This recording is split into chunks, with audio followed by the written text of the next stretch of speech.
আসসালামু আলাইকুম। এখন আমরা সিএসএস আউটলাইন সম্পর্কে বিস্তারিতভাবে জানব। তো সর্বপ্রথম আমাদের জানা প্রয়োজন সিএসএস আউটলাইন কি। সিএসএস আউটলাইন হলো আমাদের যে কন্টেন্ট থাকে, কন্টেন্টের পরে সাধারণ অবস্থায় বর্ডার থাকে এবং বর্ডারের পরে আউটলাইন ব্যবহার করা হয়, যেটি হুবহু বর্ডারের মতো, কিন্তু এটি ব্যবহার করা হয় বর্ডারের পরে। তো চলুন সিএসএস এর মাধ্যমে কিভাবে আমরা আউটলাইন করতে পারি সেই সম্পর্কে বিস্তারিত জেনে নিই। এখানে এসে অলরেডি আমি একটা ডিভ নিয়ে রাখছি, আর যার নাম দিয়েছি কন্টেন্ট, এবং সেই কন্টেন্টের একটা হাইট, উইডথ, একটা ব্যাকগ্রাউন্ড কালার এবং পেডিং নিয়ে রাখছি, যার ফলে এরকম একটা আউটপুট আসছে। এখন আমরা চলুন একটা বর্ডার দিয়ে নিই। আগে বোঝার সুবিধার্থে আমি সর্বপ্রথম একটা বর্ডার দিয়ে নিলাম। তো আমরা সবাই জানি বর্ডারে সর্বপ্রথম কী করতে হয়, একটা উইডথ দিতে হয়। তো আমি দিয়ে দিলাম 5 পিক্সেল, তারপর বলে দিলাম সলিড, তারপর সাপোজ গ্রিন। তো দেখুন এরকম একটা বর্ডার তৈরি হয়ে গেছে। এখন কথা হলো আউটলাইন কি করে দিব। সিএসএস এর মাধ্যমে আউটলাইন করতে গেলে আউটলাইন প্রপার্টি ব্যবহার করতে হয়। তো আউটলাইন মূলত দুইভাবে করা যায়, আমি দুইভাবেই দেখাবো। সর্বপ্রথম ভেঙে ভেঙে দেখাই, আর তারপর একটা প্রপার্টি ব্যবহার করে কিভাবে আউটলাইন করতে পারে সেই সম্পর্কেও আমরা বিস্তারিতভাবে জানবো।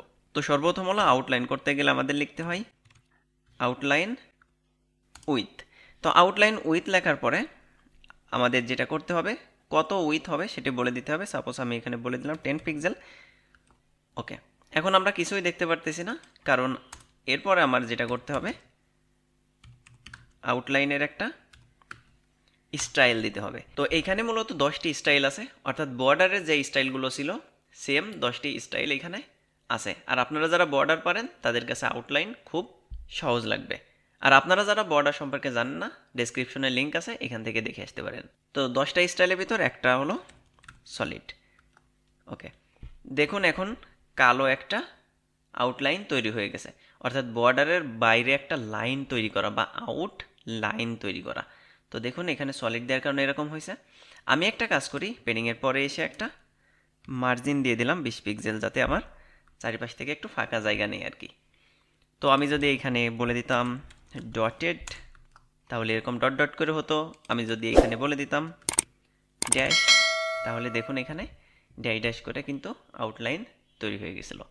ওকে, এরপরে যেটা দিতে হবে সেটি হলো আউটলাইনের কালার বলে দিতে হবে। তো সাপোজ আমি কালার বলে দিলাম রেড। তো দেখুন এখানে রেড কালার হয়ে গেছে। আচ্ছা, আমি সবসময় প্র্যাকটিস করার সময় রেড, গ্রিন, ব্লু দিয়ে করি, কারণ এই তিনটা হলো মৌলিক কালার। এই কারণে আপনারা যে কোনো কালার দিয়েই যে কোনো সময় প্র্যাকটিস করতে পারেন।